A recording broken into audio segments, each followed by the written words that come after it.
We are standing by to go live to the Little America Hotel for the GOP gubernatorial debate. Should be very exciting. Jonathan Johnson and our incumbent Gary Herbert stand by. Get KSL everywhere you need us, in your car, online, and streaming live on your phone with a mobile app for KSL. KSL FM Midvale, KSL Salt Lake City, KSL News Radio 102.7 FM and 1160 AM.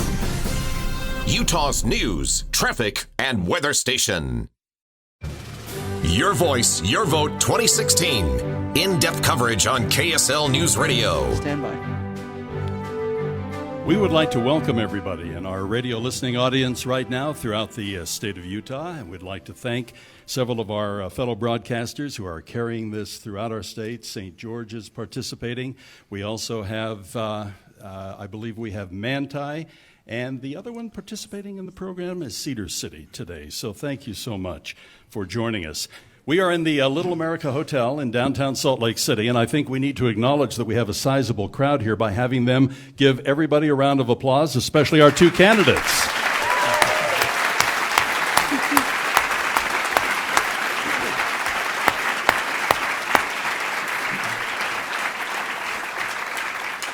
We want to thank the Little America Hotel for hosting this event, and we'd also like to thank the Utah Federation of Republican Women who helped facilitate this and have worked so hard to make this debate happen. I'm Doug Wright with KSL Radio and Television, along with Boyd Matheson now, who is the president of the Sutherland Institute, and we will be your moderators today.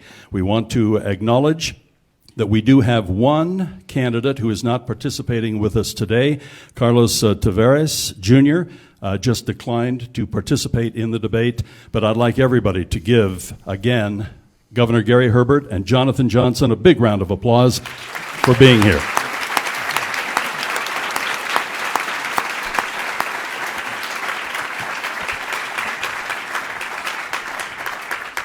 We pretty much laid out the rules to everybody here in Little America, but I wanted to quickly tell our listeners throughout the state how this is designed. We will have opening and closing comments from both of our candidates, and the decision was made by the toss of a coin as to who goes first and who gets last word. Governor Gary Herbert won that toss, so he will have the first comment in the opening statements and last comment in the closing statements. Boyd and I will go back and forth asking questions, many of which have come directly from our participants. We invited folks in the state of Utah to send in the questions they would like us to ask. And in many cases, Boyd, I believe that we have really facilitated that, and we have had a lot of them come directly from our listeners. That's right, and a few of the questions will be compilations of several questions that came in, but they're all from the people of the great state of Utah, and we're looking forward to a great debate. Absolutely. So let's get right to the debate today. By the way, there will be 60 seconds for the candidates to respond to the questions, and then we will have a 30-second rebuttal for each. So let's start with Governor Gary Herbert with his opening statement. Well, thank you, Doug, and thank you, Boyd, and thank you all that are here. It's good to see excitement and participation in the governor's race. I think we are in very historic times for Utah. I think we have challenges, but we've seen some great results. When I came into office, we're at the depths of the Great Recession, 8+% unemployment rate. We've worked together very hard to create a very business-friendly environment, and we see the fruits of those labors today as we have the most diverse, most dynamic economy in America today, reducing our unemployment down to 3.4%. And 9 out of the last 12 months of 2015, we in fact have had the highest growth in the private sector of any state in America. So I feel that's great. What that's allowed us to do is invest money, particularly into education. $1.8 billion of new money into education, which allows us to have our teachers and our principals and our superintendents really lead this nation and this state in this nation in a significant increase in educational output. Again, our scores are up, everything's up. Part of it's part of our collaboration, working together. I'm pleased to see the record that we've created these last few years and want to talk about that today in this discussion and debate. Thank you. Thank you, Governor. And now, Jonathan Johnson. Thank you. My name's Jonathan Johnson, and I'm running for governor. And I would like to thank the Utah Foundation of Republican Women for hosting this. Apparently, you're the one group in Utah that nobody can say no to. I'd also like to thank our moderators and our radio stations. As a businessman, I know what it means to give up an hour's worth of advertising for this public service, so I thank you. I believe that the quality of leaders that we hire or elect determines the quality of government that we get. This year, Utah has a choice. Often in a primary, there's not much difference between two Republicans because we all espouse Republican principles. This year, though, there is a difference, and I'm eager to highlight those today in the debate. All I ask is that you put both the governor and me through a rigorous interview process as you determine who should be the next leader of Utah. Thank you. Thank you. And let's go with our first question, and Boyd will ask that. When discussing public policy, the question often arises about the proper role of government, both at the state and the federal level. As governor, give us an idea of something that the government is currently doing that it should not be doing, and something that government isn't doing that it should be doing. So the proper role of government. Jonathan, you'll be first. So, Boyd, that's a great question. I believe what Jefferson said, that the government that governs closest to the people governs best. And so, if you take a look at what is going on at the federal level, clearly the Department of Education and all of the mandates which are extra constitutional that the federal government is putting down are things that we should not be involved in. At the state level, I think it's great to follow a Yellow Pages test. If you were to open the Yellow Pages and see somebody other than the government providing services, then the government really ought to consider whether it should be involved in that business. There's a lot of examples we could discuss at the state level. One simple one is, in Utah, our state operates 4 public golf courses. There's no reason that taxpayers should fund greens fees. So I think we have to look at what's appropriate and what's not appropriate. And Governor Herbert. Well, this is one of those areas, as Republicans, we probably do see a very similar viewpoint. The Yellow Pages is a common cliche we use all the time. If you find it there, you don't need to have government involved. Part of my initiative for the National Governors Association is, in fact, pushing back on the federal growth and the federal overreach into the state domain. We have found when we total up all the 50 states that the amount of spending we have in the states is $1.2 trillion. The amount of spending we find at the federal government level now is over $4 trillion. Clearly the overreach and the growth of the federal government is something we all should join hands on and push back on. I'm trying to bring a national movement with the governors, Republican and Democrat, to do that very thing. I think that our NGA initiative is important. Part of what we're doing here as a state is to have self-determination, one of my cornerstones, to see what we can do to stand alone without the federal government and make sure we don't, in fact, extract too much taxes from our population. The private sector is who we need to empower. That's been our focus, and that's why our economy is growing so well, because we have empowered the private sector to solve most of the problems we see as a community. Thanks. Jonathan, 30 seconds. I love the idea of empowering the private sector. I would note that in Utah, we have the 13th highest licensure burden of any state in the union. Whether you're a hairdresser or in construction, there are 41 industries that we license. I think we should let the free market take more effect there. I also think that in pushing back on federal overreach, we can't look to the federal government for solutions and funding. Over the last 8 years, our portion of the budget that we receive from the federal government has increased significantly. Thank you. Doug, question number 2. Let's give Governor Herbert just a quick chance in case he'd like to rebut anything that was just said. Well, again, I think all of us understand that the federal overreach is something we ought to push back on. The good news for all of us is that during my term in office here as governor, we've reduced the reliance on federal government by 23%. So the ups and downs of the marketplace and what happens out there really is something we work with the legislature on. They have the responsibility of balancing our own budget. We expect Congress to balance their budget. And if we don't like what they're doing, maybe we should run for Congress and see what we can do to help out there. But we have reduced the reliability or the response to having more federal money by 23% since I've been governor. I'm asking this question on behalf of Kenny Thomas, who wrote in and said, Utah has some of the dirtiest air and energy in the United States. What will you do as governor to take concrete steps to clean up both our air and the energy we produce? And Governor Herbert, we start with you. Well, we take air quality very seriously in this state. All of us working together really is the solution. And we've done some really important things here along the Wasatch Front, but also out in the Una Basin, up in Cache Valley, and other places that have air quality challenges. It's not just a convenience issue or the congestion on our roads and contribute to it, but it's a health issue. Also, it impacts our ability to grow economically. So what we've done, we've put about 21 or 22 different rules in place, particularly for industry. I've met with our refineries. I set a goal for us to bring in Tier 3 fuels here 2 years ago.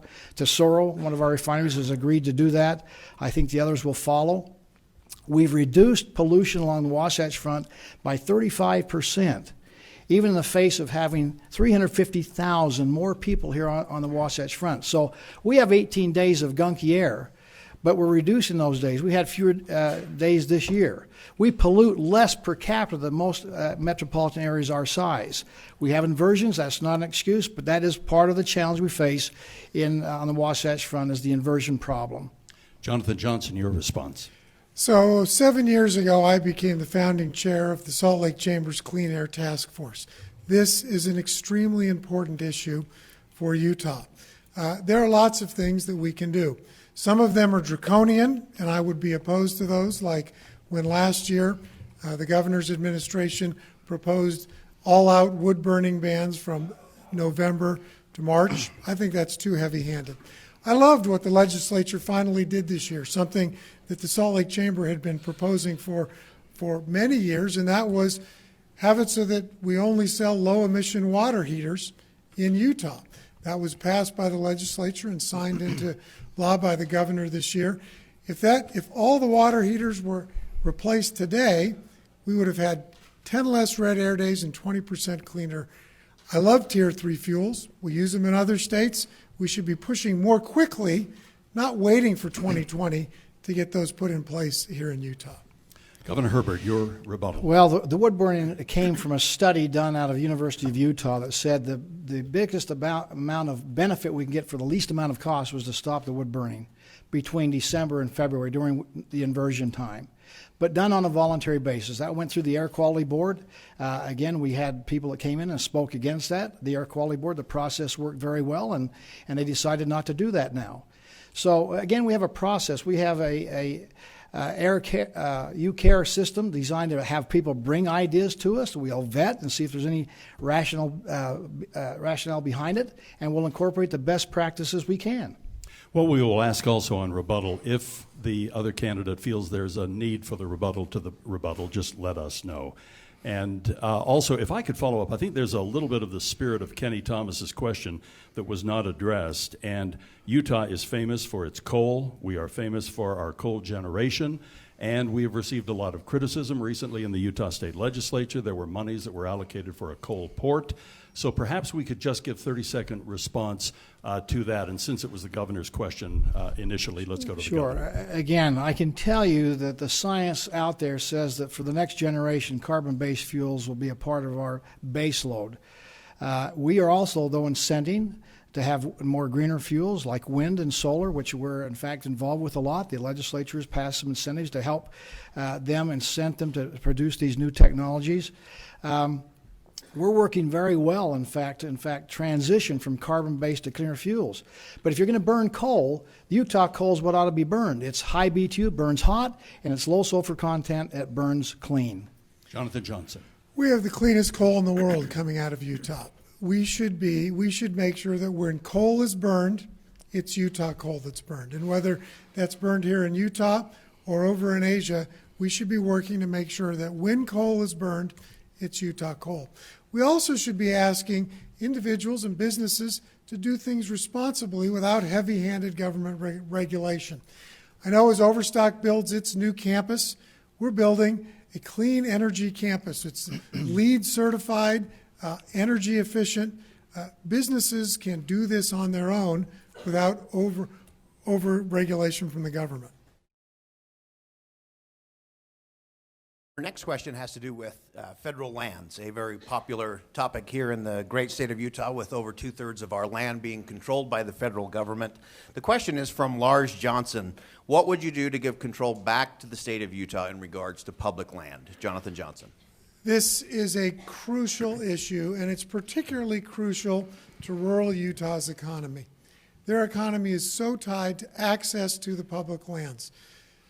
31 million plus acres, 2/3 of our state, is owned and managed by the federal government. Over decades, that management has become more and more restrictive. And while we've brought some action to try and get control of the land, it hasn't been enough. Our legislature has given the governor's office tool after tool. They've commissioned a feasibility study by our universities, which said the state could manage the land in an economically feasible way. They've funded a lawsuit, and they've done the research on the lawsuit. It's time that the state brings a lawsuit to transfer the land back to the state, just like was done in Illinois, Nebraska, Florida, and other states with the same type of statehood act that we have done. I'm ready to bring that suit quickly when I'm the governor. Governor Herbert. Well, it's a complex issue. I've been involved in the public land issue since I was a county commissioner back in the mid-90s. And when we passed the legislation, and by the way, I'm the only governor in America to sign any piece of legislation that allows for the transfer of the public lands from the federal government to a state in America today. But when we passed that legislation, the counsel was given to us, do not sue unless you have a Republican in the White House. This is not a slam dunk. This is a hard challenge. We thought it was going to be Mitt Romney. Didn't quite happen the way we dreamed it to be. But our congressional delegation, led by Congressman Bishop and Chaffetz and Senator Mike Leaf, stepped up and said, in the meantime, let's see if we can't put together a legislative solution. We call it the Public Land Initiative. Congressman Bishop believes we've got the votes. We need to let that play out. We do have 26 lawsuits going on right now. We're negotiating, we're trying to legislate, and we're also suing. But it would be counterproductive and probably reckless if we filed a lawsuit to try to take these lands over now before we let the legislating process go forward. And so we're following the lead of our congressional delegation. We ought to listen to those people back in Washington on our team. This is one of the areas where the governor and I disagree. When he was first appointed, he stood up and said, I will not stand idly by. Utah is not a colony. He did not say, I will not stand idly by until Mitt Romney is elected in 2012. Or until we get a Republican some number of years from now. This is an issue that is crucial to Utah now. And as good as it is that our congressional delegation is negotiating, without the leverage of a lawsuit, they are negotiating without any negotiating effort. Let's help our congressional delegation. Let's help rural Utah by being aggressive on this issue. Not risky, aggressive. It would be, in fact, risky, because as soon as we file that lawsuit, all the good work we've done for the past 3 years with our congressional delegation will be thrown out the window. We will have a national monument by next Friday if we file that litigation today. We've got to let this play out. There's got to be a common sense approach here to make sure we have the optimal opportunity, in fact, to get the public lands back in our control. The next question will start with Governor Herbert on this one. Recognizing that in the last few years, substantial new monies have gone into public education, what should the state's first priority be with regards to public education funding? What would your response be to that perennial call? We hear it all the time, calling not only for more money, but more new money, ongoing money. Well, we heard the call, and when I came into office, the first thing I did was stop the cutting. We worked with the legislature and said, you cannot continue to cut education. That's our seed corn. That's our rising generation of leadership. And so we quit cutting. We focused on growing the economy, which produces additional revenue without having to raise taxes. And we've been able to produce additional revenue now. It's about $1.8 billion of new money, K through 16, over these last 5 years. That's the more money than we've ever been put into education, public education in our history. That being said, I certainly believe in local control. We've tried to put more money in the weighted pupil unit, which is the local unit, where our local school districts have the ability to disperse the money as they see fit. whether they want to have smaller classroom sizes, increase teacher salaries, pay for resources, embrace technology, that money ought to be put back as low as we can into the local school districts through the WPU. We have that tug of war with the legislatures for deciding, what's the best way to fund. But the good news is we've put a lot of new money into education. Jonathan Johnson. To say we haven't raised taxes for education is just not right. Last year we raised property taxes specifically related to education. It's important that we fund education. But everyone should know that last year our state auditor, John Frugal Dougal, and if that's your name, you're destined to be a state auditor, said that we do not know in Utah where all of our education funding goes. Our priority in education funding should be to make sure that the money we're spending gets to the classroom. A few weeks ago, I was in a meeting with the superintendent of the Granite School District. Very proud that 65% of the funds in the Granite School District make it to the classroom. Said that was number 1 or 2 among the districts in the state. 65% is way too low. And if that's number 1 or 2, how is it happening in number 40 and 41? Priority ought to be to make sure the money we spend gets to the classroom where teachers are boots on the ground teaching our children. Governor Herbert. Well, everybody would agree with what Jonathan just said there. I think we've got local elected officials, which that is their responsibility, our local school district, to spend the money. If we don't like how they're spending it, we don't like how they're hiring the superintendents, the principals, then we ought to replace them at the ballot box. That's how the system works. We have smaller percentage of overhead and administrative of any state in America today. We are doing very good in getting the money into the classroom. Can we do better? I'm sure we're not perfect, so we probably can do better. But that accountability is held by the elected officials that we put in office. Do you care for a rebuttal? Okay. Boyd. Okay, we're going to stay on the education question. And interestingly, this question came in multiple times, and it's very short. We'll see if your answers are the same. Would you keep or get rid of Common Core? I'll answer that very directly. I think we need to get rid of Common Core. Common Core, while initially put together by states, frankly has been hijacked by the federal government. It is a one-size-fits-all solution that our State Board of Education has put in place. The contract for it was signed by our governor. It's put in place, and so all 600,000+ students in Utah are told what to study, and they're all told to take the SAGE test. That is not local control. We should have it so that each school district can approve its own studies, its own standards. Standards are wonderful.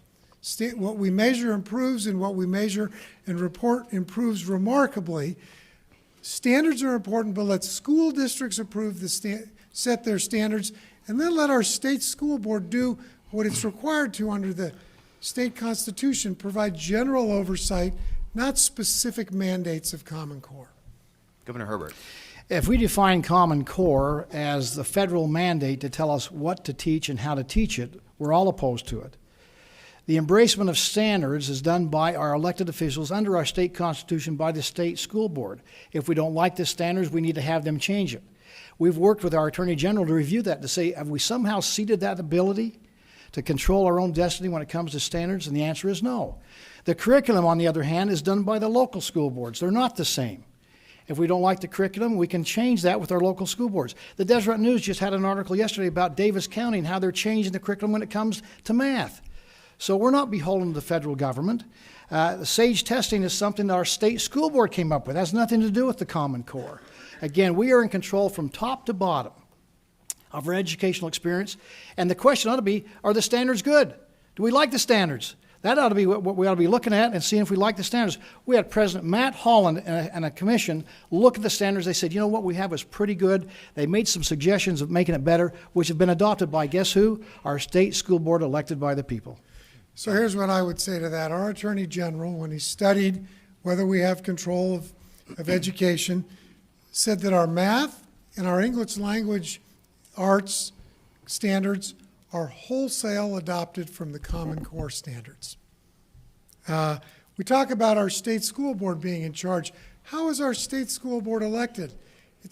Historically, it's been a Byzantine process. It's about as complicated as picking the Pope.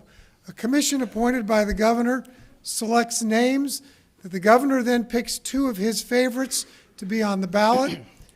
The governor has plenty of control over the state school board and what it's done. You know, the funny thing about that is that the people have said that we picked 2 conservative people on the school board and not enough in favor of public education. So just the contrary of what's been illustrated is what's taken place. We've had a good balance. We've had good school board members. They're elected by the people. They have a responsibility under our state constitution. If you don't like the standards, then I suggest you run for the state school board. That's where you can make a big difference. Our outcomes are great, and that ought to be the key issue. Our graduation rates are up. Our NAEP scores are up. We're in 8th grade. We're 11th in math. We're 10th in reading language arts, and we're 7th in science. Our minority scores are up. We're doing very good, and the outcomes are what's important about this whole issue. What are the outcomes? Are they good? They are very good. Thank you. We're going to appropriately go from the Common Core question to a Second Amendment question. Doug? Here in the state of Utah, this is a very popular question, and we had actually one of the individuals who sent in a question, and I'll phrase it in his words. I am a solid supporter of the Second Amendment, but I'm concerned about people being properly trained and whether or not background checks are being performed as they should. As governor, what are your concerns, and what would you modify in the concealed carry process and with the purchase of firearms here in our state? We'll start with the governor first on this one. Yes, Governor. Well, thank you. We as a state have been a very strong supporter of the Second Amendment. I believe in the Second Amendment, the right to bear arms. I'm a concealed weapon permit holder myself. And we have a great concealed weapon permit program here where it gives you very easily an access to a training, background checks, and it's been so well accepted that 31 other states use our concealed weapon permit program. Again, the Deseret News editorialized about this last January and saying we are in a good place when it comes to Second Amendment rights. I've met with Wayne LaPierre a number of times, the executive director of the NRA. He likes Utah. We've been listed as in the top 2 or 3 states of America for being friendly to the Second Amendment. So it's kind of an ain't broke, don't fix it. He likes what we're doing. I think there's opportunities for us to have discussion, and there's ways to make it even better. Happy to have that discussion, but we're in a good place. It ain't broke, so don't fix it.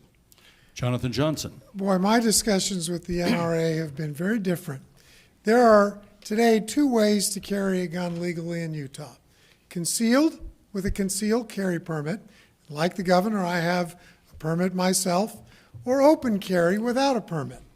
I could have a pistol on my hip without my coat and walk just about anywhere in the state. What we can't do in this state is what's frequently called constitutional carry. Carry it under a coat without a permit. There's no reason that we need a piece of paper to exercise our First Amendment right. There should be no reason that we need a piece of paper to exercise our Second Amendment right. The governor has vetoed and threatened to veto in the past a constitutional carry bill. I'm committed that if that bill comes to my desk, I will sign it. And Governor, I would hope that if you're reelected, you would sign it too, because that's honoring and protecting the Second Amendment. Well, it is a state right issue. This issue has been challenged all the way to the Supreme Court, and the states have the right to put parameters around the Second Amendment right. That's why we have different regulations and laws and rules around this country. Same with free speech. You can put parameters around free speech. You can't yell fire in a crowded theater. We're doing the same thing here. I'm happy to have the discussion if there's some ways to nibble around the edges to make it better. But the vast majority of our people, and it is a representative form of government, like what we have today. The Deseret News editorialized like that in January. Read it, and you'll see I think they represent most of the people. Not everybody, but most of the people. I would just note that 9 other states have passed a constitutional carry bill. It's gone to the governor's desk before. If that's not what the people want, I'm not sure how it got there. I'll sign it. Our next question has to do with leadership, vision, and innovation. With Utah's anticipated population growth and continued business expansion, immense pressure will be put on infrastructure, including education and transportation. What kind of innovation and leadership will it take from the governor's office to lead Utah into the future? Boy, you know, as our population is scheduled to double over the next decades, Our infrastructure is going to be taxed. We need to be prepared. I think the first thing we need to do is get regulation out of the way. As disruptive and creative technologies come to help us solve these problems, we can't have regulation in the way that keeps them from flourishing. When I look at the regulation that has kept disruptive businesses, innovative businesses out of Utah recently, I think of the insurance regulation that kept Zenefits out of Utah for over a year until the legislature had to step in and fix what the Insurance Commission could have. I look at what's happened with Tesla being kept out of our market, selling direct, because we have outdated, crony capitalist franchise dealership laws. 2 sessions in a row, nothing's happened there. We need leadership that looks at regulations that stifle innovation and get rid of them. Governor Herbert. Well, we have a dynamic marketplace out there, and so what was right and plausible yesterday may be wrong today and questionable tomorrow. So our legislature has to deal with that on the run, on the fly. And they've tried to. And again, we've had regulation reform significantly in our state. We went through and counted all of our regulations, found out we had just under 2,000. We had 368 that did not do any thing for the marketplace, like level playing fields or protect each other from the bad people. They just were a drag on the economy. So we did what you would want us to do. We eliminated them. So we have disruption that takes place in the marketplace. We're trying to, in fact, address those things. We took care of the Zenefits problem. The legislature stepped up and took care of that. The Tesla issue, I got a call from the president of Tesla. They said, you know what, we appreciate your good work in trying to resolve this. We decided we're just going to go to court. That's certainly a way to solve the problem. But we're always, you have to run just to keep up to make changes with a dynamic marketplace. And I applaud our legislature for doing their very best. Again, if my opponent would like to have a bigger impact, he should be running for the legislature. I can see there's a lot of positions the governor would like me to run for today. I think that's right. I want to be the School board, governor, Congress, because legislature, those all I think fit very well. I appreciate that. I'm running for governor because I think it makes a difference. The governor has rightly noted that he's gotten rid of some regulations. I think it's 328. But what he doesn't note is that every year we pass roughly 500 new laws that he signs. One of the things that I'll do during my first year as governor is call the legislature into a special session that's focused just on repealing bad and needless bills. Too many bills get put on the books and they never go away if they're no good. You know, those are great suggestions, Jonathan. I'm glad you're following my lead, because this past legislative session we had about 10 or 12 bills that did that very thing to streamline our code and take it out of play. And so we are, in fact, out there doing that to streamline and get rid of regulations. So, again, I think we're on the same page there as far as what we're trying to do, at least our intent, and probably not a lot of difference there, although you may be trying to make a bigger difference. We had another question that follows up something very similar to what we have just discussed, but they throw in taxation as well. Taxation and regulation, which is deemed to be onerous. It's a common complaint that everybody hears from all business in the state of Utah, but particularly our small business, which I have heard described as the backbone of the economy here in our state and even our nation. What will you do as governor to reduce the burden of taxation and over regulation? And Governor Herbert. Well, we kind of already talked about the regulation, which we've tried to do. And again, it's what Jonathan probably does not know is that we actually have tied to our GOED office, as legislation is in fact passed, red flags that come up about spawning new regulation, which we in fact will go in and speak at the public hearings if they have regulations for plumbers that we think are onerous. So we are there as a partner to make sure we have a good regulatory environment for business. And frankly, that's why we've been listed as the epicenter for small business in America. I mean, our business climate here is extremely positive. Most people outside our borders, from the U.S. Chamber to Forbes Magazine to Polina Corporate to others, say the best place in America for business is, in fact, Utah. So our regulation reform has been very healthy. We've also done what we need to do on taxes. We have tax reform that we've done. They talk about tax increases, but you got to talk about the tax decreases also. We've cut taxes 34 times. Here on my watch in the state of Utah, giving us a very business-friendly tax climate. Jonathan Johnson. Beware of statistics and how they're used. We've cut taxes 34 times, but we've raised taxes, and you have to look at the net of those. We've raised taxes during the governor's administration to the tune of over $800 million, while we've decreased taxes $250 million. That sounds like raising taxes to me. The governor likes to quote that we have a lower tax burden today than we used to. But when he quotes that, it's from a January 2015 Utah Foundation study. Well, since that study came out, we raised taxes 3 times. I've committed not to increase taxes while I'm governor.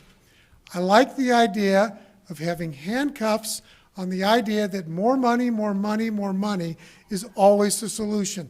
Let's be creative. Let's be more efficient rather than always looking for more money to solve our problems.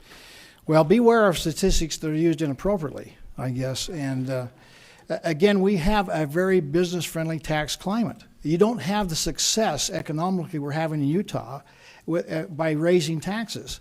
And the Utah Foundation did say we have the lowest liability as Utahns, tax liability that we've had in 20 years.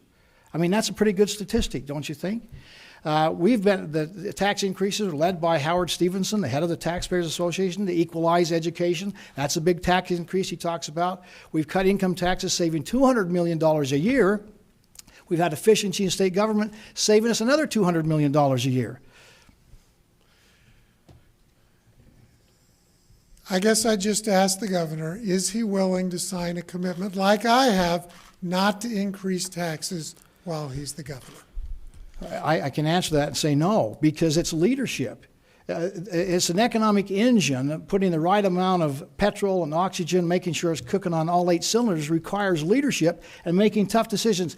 The easiest thing for a politician to do is say, I won't raise taxes. I don't care what happens. I won't raise taxes. We are a very efficiently managed state, getting great results and great outcomes. By their fruits you shall know them. So it would be foolish to say something that blanket. As far as we won't raise taxes, we need to work with our legislature, our county commissioners, our city mayors, to make sure we get the right optimal tax policy in our state. And by golly, look at what's happening. You can see we've done it. I don't think that's the easiest thing.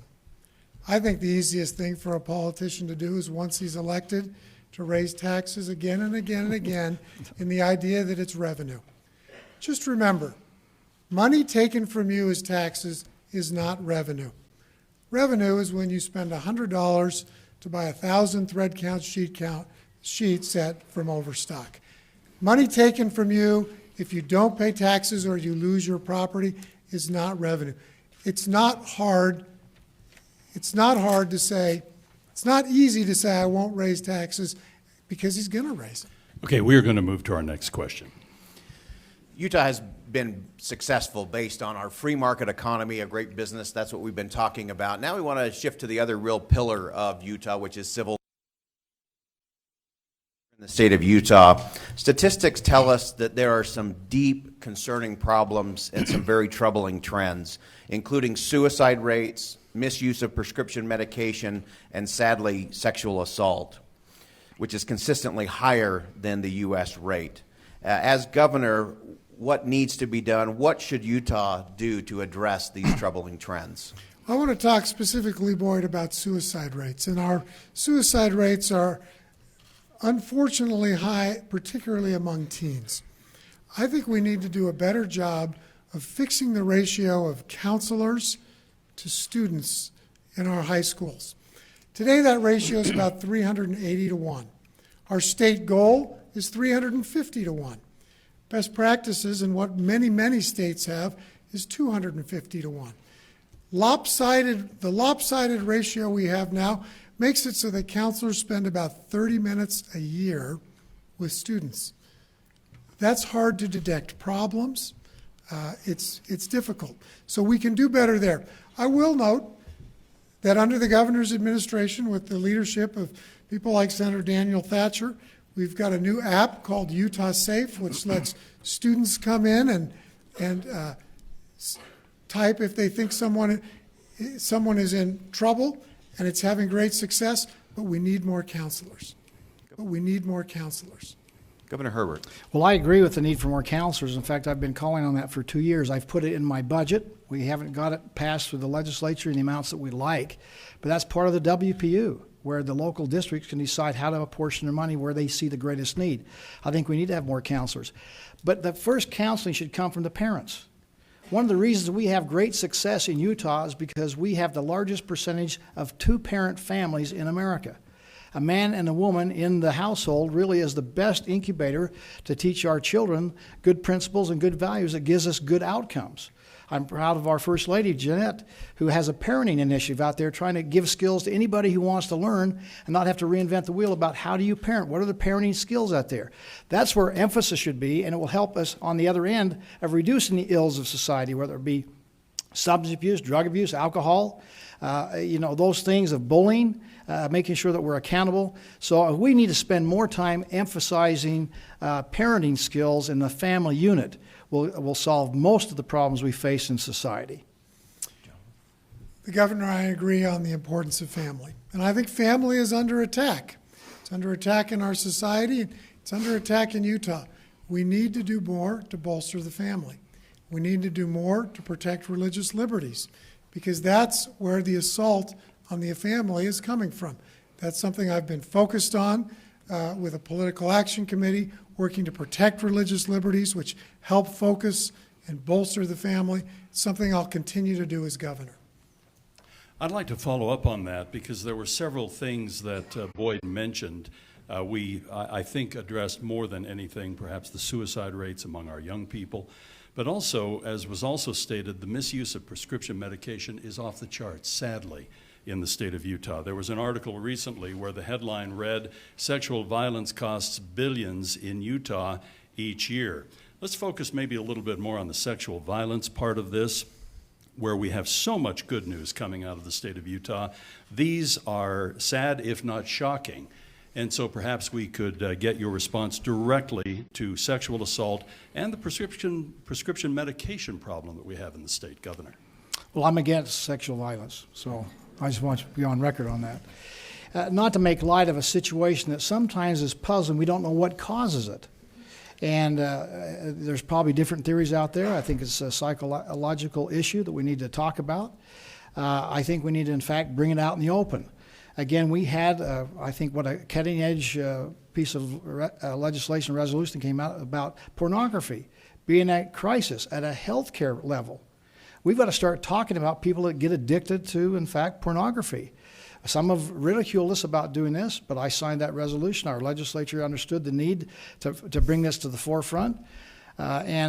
We see people now starting to jump on and say, maybe that is part of what's causing the problems out there.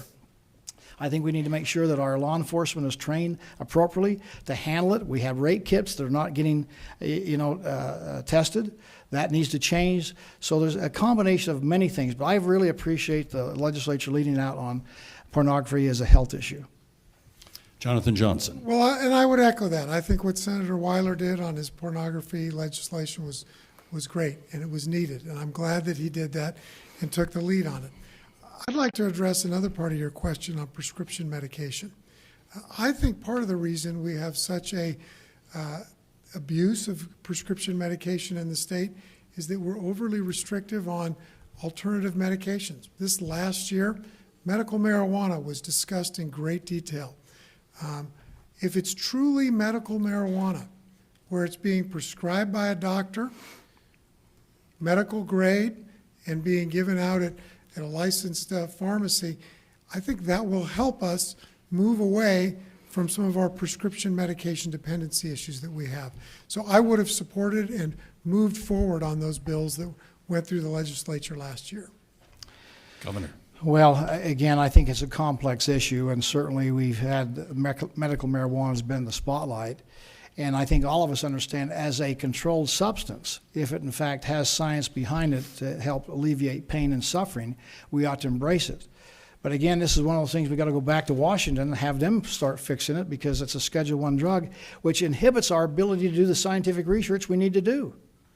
So I think all of us in the legislature and the executive branch are supportive of that. We passed a resolution to, in fact, have that done, the only medical marijuana bill that did pass. I think this is not going to go away. We're going to have additional discussion. Some of it's better awareness, some of it's better scientific research. I'm not for, what I hear the governor saying is, I'm for states' rights unless I need Washington to fix it for me.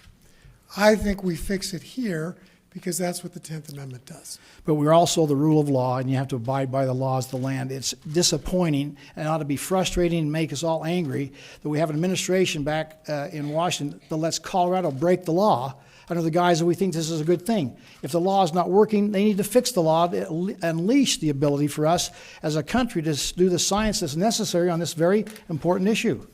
I agree it would be great if the FDA moved marijuana off to Schedule I so it could do the testing. It's not. Colorado's the extreme example of totally legalized marijuana. That's what I'm not talking about. I'm not talking about that. The state can come and do what other states have done and address this issue. That's states' rights. And we have, in fact, allowed for cannabis oil to be used for seizures, for epilepsy and those kind of things. So we are actually making incremental steps in that direction. Slow incremental Okay, steps. let's move to the next question. All right. This is in the medical field. With all of the plans out there that have been considered over the last several years, 2 legislative sessions at least, Medicaid expansion. We've talked about the full acceptance of Medicaid expansion, which Democrats in the state of Utah have been for. We've talked about Healthy Utah, which was brought to the legislature last year. Then it went to Utah Cares. Now we have HB 437 that has been signed into law. Is that adequate for the people in need here in the state of Utah? Have we done enough? And is this job done? Jonathan Johnson. So I think when we talk about Medicaid expansion, we have to remember that's the term with 2 words. We have Medicaid, we have a safety net, and it's been somewhat expanded this last year.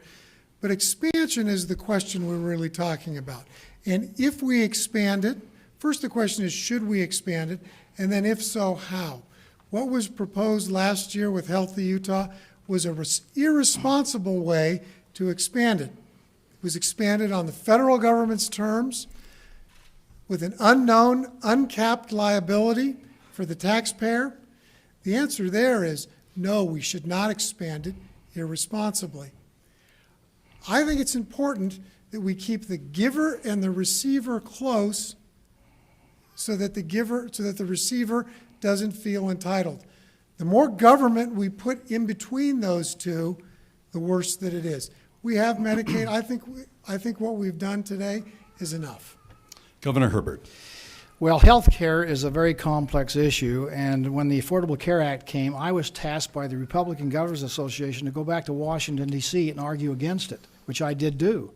I don't support the Affordable Care Act, but I'm a practical, common-sense Republican, and so when it went to the Supreme Court, by the way, we're one of the first states, if not the first, to sue the Obama administration on the constitutionality of the Affordable Care Act, violation of the Commerce Clause. We won on that clause at the Supreme Court. We lost on the taxing authority of the federal government. And so they gave us kind of a new paradigm. You're going to have to pay the taxes. That's mandatory. You can't get out of it. We send $800 million as a state per year back to Washington. But you voluntary to take the benefits that come from that. Healthy Utah was a common sense approach. It was not do it as the federal government said. We got waivers to get this so we could cap it. We actually had a plan A and a plan B, so if it was not sustainable, we could move out of it. Couldn't get the votes. Again, as a governor, you have to play the cards you're dealt. Our effort with Healthy Utah was, in fact, to see if we could not take lemons and make some kind of lemonade out of it. I'd like to comment on Utah Access Plus, which was the second Medicaid expansion that we looked at last year that was worked on for so long by the Gang of Six, which included the lieutenant governor, the governor, and 4 members of the legislature. They worked on that solution for months and months. When it was introduced, it was not 48 hours before the governor and the lieutenant governor were running away from it. Boyd, you asked earlier what leadership is. Leadership is when you're part of a gang that's coming up with a solution. If you propose it, you support it. Well, that's not exactly accurate. Again, I was there in the discussion, so I know what took place amongst the six of us as we tried to find a way to get the House on board. The Senate was on board, the House not. The Speaker thought he had a way to do that, and so some proposals that came out in the paper weren't even accurate, not even true. We wanted to do what Paul Ryan said. Paul Ryan called me last year, and remember we had a lawsuit called King versus Burwell? He said, if we win this lawsuit, this is what the Republican Congress is going to do, Gary. We're going to block grant the money back to the states and let them develop their own program, their own parameters based on their own culture and needs, just like you're trying to do with Healthy Utah. Our next question has to do with poverty, intergenerational poverty and homelessness. And while Utah is known as a place where the poor have the best chance to be upwardly mobile, it is still a significant issue. It is a particularly large issue for our local communities. So what is the role of the state and the governor's office in particular in helping communities deal with poverty and homelessness? Well, the best thing we can do for a poor person is to give them a job. So having a healthy economy where there's opportunity out there for people to live the American dream and have upward mobility is the first priority. And the good news for all of us in Utah is that we are doing that in Utah better than any state in America. We have a lot of publications say the largest, broadest middle classes in Utah, upward mobility is alive in Utah where it's not in other places of this country. So that's the first thing. We also work with our Department of Workforce Services so people who are impoverished, they have plans to give them skills and education so they can take advantage of what's available in the marketplace. That's the great thing about what we're doing. Good market, give you skills and training, gives you opportunities. Not guarantees, but just an opportunity. The results of that is in Utah today, our poverty rate is 1/3 less than the national average. For our young people, for children's poverty, it's 1/2 less than the national average. So we're getting some really good outcomes. Again, we don't want anybody to be impoverished. Our unemployment rate's down, economic opportunities up, and our poverty, in fact, is responding appropriately. Jonathan. Jobs are important, careers are more important. I think we do a fine job of creating jobs in Utah. We need to do a better job of creating careers. The governor talked about education. 71% of Utah employers say they have jobs that they can't fill because our workforce we need a better workforce. Education is part of this. But to come back to your actual question about homelessness and intergenerational poverty, this is a local issue. And I know that on the city and county level here in Salt Lake, they've done they've taken great steps of providing permanent housing so that people can get a leg up and be comfortable on a house again. The state's helped in that. I think that's appropriate. I applaud the governor for working with Pamela Atkinson to make it so that it's easier for private entities to be involved in helping build those homes that will give homelessness a place where they can get a fresh start. That's the way government should be involved, if at all. It's encouraging private industry, funneling those energies so that private industry and charities can do it better. Governor. And chronic homelessness really is the lowest in America, lowest in Utah of any place in America. We've done great strides in reducing our homeless population, and we are trying to get careers. That's the whole point of giving you education and skills so you can find a place in the marketplace. We had a family by the name of Green that come from intergenerational poverty. We got him training. He's now a computer technician. His first job started at $16.70 an hour.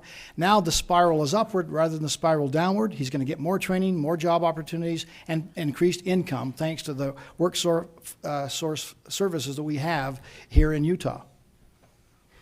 Let's go to our next question, and this is a hybrid of several questions that were very, very similar. In general, SB 54, the compromise on Count My Vote, has been upheld by the courts here in the state of Utah now. With the benefit of hindsight, what should have been done differently? How should this have been handled back in 2014 when there were so many concerns, petitions were being signed, and Count My Vote seemed to be absolutely destined to not only hit the number of signatures, but also if it got on the ballot, every poll that I saw overwhelmingly showed that it would pass. And we'll start with Jonathan Johnson. So let me first say that I'm a big fan of the caucus convention system. I think it works. I think it's part of why Utah is so well run, because our public officials, our elected officials, are accountable to the people. I'm not gathering signatures. I'm not using the SB 54 method to trying to become governor. What could have been done? I think real leadership would have stepped up in between the party and in between the count my vote folks. There was a compromise to be had there. We needed leadership to say, let's raise the threshold that it takes to avoid a primary from 60%, which is something that was put in place during the Leavitt administration, to 65 or 70%.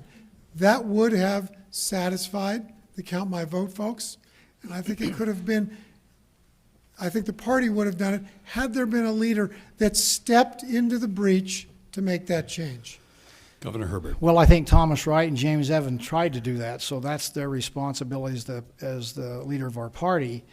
Senate Bill 54, again, has been denigrated by people in opposition, where the legislature said, look, what can we do? We tried to get that past the State Central Committee to raise it to 70%, which I supported and voted for. Then the 66% I supported and voted for. The State Central Committee wouldn't pass it. So, again, we had Senate Bill 54, which was the legislature's version of let's see if we can't force a compromise, because as you've said, Doug, the polling showed we were going to lose in the general election, and we would have then general primaries and no caucus convention system. I support the caucus convention system too. Like Senator Mike Lee, I'm out there gathering signatures to actually push people to the caucus. My opponent said for 4 months, he reads the instructions on the box. When he announced he's going to run against me, I'm going to gather signatures, I'm going to gather signatures, I'm going to gather signatures. He's changed his mind along the way, I think for political purposes, to use it as a wedge. But that's okay. We're both going to convention.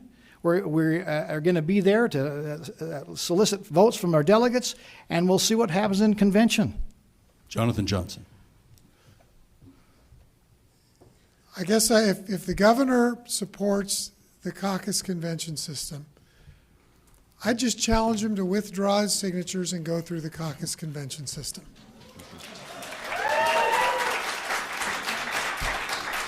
Governor? Well, the hypocrisy of my opponent on this issue is startling. Again, his issue in the beginning when he announced he was going to run against me was we're going to get signatures. Again, changing your mind for some political whim is probably not statesmanlike. We'll be able to have the debate, and we're going out to talk to delegates now, and we'll be at convention, and we're trying to get people to understand what our vision is and our track record. I'm happy to put myself out there with the delegates in the convention, as I've always have done. Again, don't denigrate those people who've tried to find a way to solve the problem and protect the caucus convention system. I wished I'd vetoed in hindsight, because we've got this fight going on amongst Republicans that shouldn't be there. I'll take that as a no. And the other thing I would say is when the caucus convention system dies because of Senate Bill 54, rural Utah will lose its voice. People will gather signatures along the Wasatch Front. They'll put up slick billboards along the Wasatch Front. Did I say I intended to go both ways? Signatures and caucus convention, yes. But when I was traveling around rural Utah and I saw the need for their voice to be heard, I decided not to. The Attorney General told us, and if anything, I'm a practical, common sense conservative. The only way with the litigation going on that you can ensure that you're going to be on the ballot is to do both pathways. We've done both pathways. The rural parts of Utah are always at a disadvantage under any system because there's not as many people there. And one man, one vote does in fact count. That's how it works. So it doesn't matter what the system, our system works very well when people show up and participate. We would encourage everybody to get involved. Again, we had a great turnout at the caucus convention system, I think large part because me and Mike Lee were out there trying to drive people to the caucus. A ballot position should never be for sale in Utah. All right, we've come to the end of our hour. It is time for closing statements, and I would ask in your closing statements that you also address a question from our youngest submission today. This is a 17-year-old who is just new to elections and is also going to be a delegate.